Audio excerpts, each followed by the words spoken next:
മനുഷ്യനെ ഇങ്ങനെ കുറ്റപ്പെടുത്തിയിട്ട് എന്ത് കാര്യം? പോയ ബസ്സിനെ കൈ കാണിച്ചാൽ എന്തുണ്ട് ഗുണം? സംഭവിച്ചത് സംഭവിച്ചു. അത് പറഞ്ഞ് എന്തിനാണ് ഇങ്ങനെ ഊതി വീർപ്പിച്ചുകൊണ്ടിരിക്കുന്നത്? മനുഷ്യന്റെ മനസ്സ് വേദനിപ്പിക്കുന്നത് എന്തിനാണ്?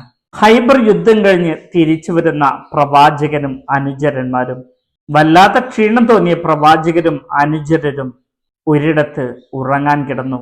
ചോദിച്ചു, ആരാണ് പുലർക്കാലത്തിൽ നമ്മെ വിളിച്ചുണർത്തുന്നത് എന്ന്. ബിലാൽ തങ്ങൾ പറഞ്ഞു, നബിയെ, ഞാൻ വിളിച്ചുണർത്തിക്കൊള്ളാം. പ്രവാചകരും അനുചരന്മാരും ക്ഷീണം കൊണ്ട് ഉറങ്ങിപ്പോയി. ബിലാൽ തങ്ങൾ പാതിരാത്രി വരെ നിന്ന് നമസ്കാരം നിർവഹിച്ചു. യുദ്ധത്തിന്റെ ക്ഷീണം വല്ലാതെ അലട്ടിയ ബിലാൽ തങ്ങൾ അറിയാതെ ഉറങ്ങിപ്പോയി. സൂര്യൻ ഉദിച്ചു. സൂര്യരശ്മികൾ കണ്ണിലേക്ക് തുളച്ചു കയറി. പ്രവാചകരും അനുചരന്മാരും ഉറക്കത്തിൽ നിന്ന് ഉണർന്നു. ആരായിരുന്നു ഇന്നലെ നമ്മെ വിളിച്ചുണർത്താമെന്ന് പറഞ്ഞത്? ബിലാൽ തങ്ങൾ, അതെ, ഞാനായിരുന്നു നബിയെ. എന്ത് പറ്റി ബിലാൽ തങ്ങളെ നിങ്ങൾക്ക്? ബിലാൽ തങ്ങളുടെ മറുപടി ഇങ്ങനെയായിരുന്നു, നബിയെ, അങ്ങയുടെ ആത്മാവിനെ പിടിച്ചു വെച്ചവൻ എൻ്റെ ആത്മാവിനെയും പിടിച്ചു വെച്ചു. ഞാനും ഒരു മനുഷ്യനല്ലേ. ഉറക്കത്തെ പ്രതിരോധിക്കാൻ ശ്രമിച്ചെങ്കിലും എനിക്കതിന് കഴിഞ്ഞില്ല. ഉറക്കം നിങ്ങളെപ്പോലെ എന്നെയും കീഴ്പ്പെടുത്തി. പ്രവാചകൻ സല്ലല്ലാഹു അലൈഹി വസല്ലം തങ്ങൾക്ക് കാര്യം ബോധ്യമായി.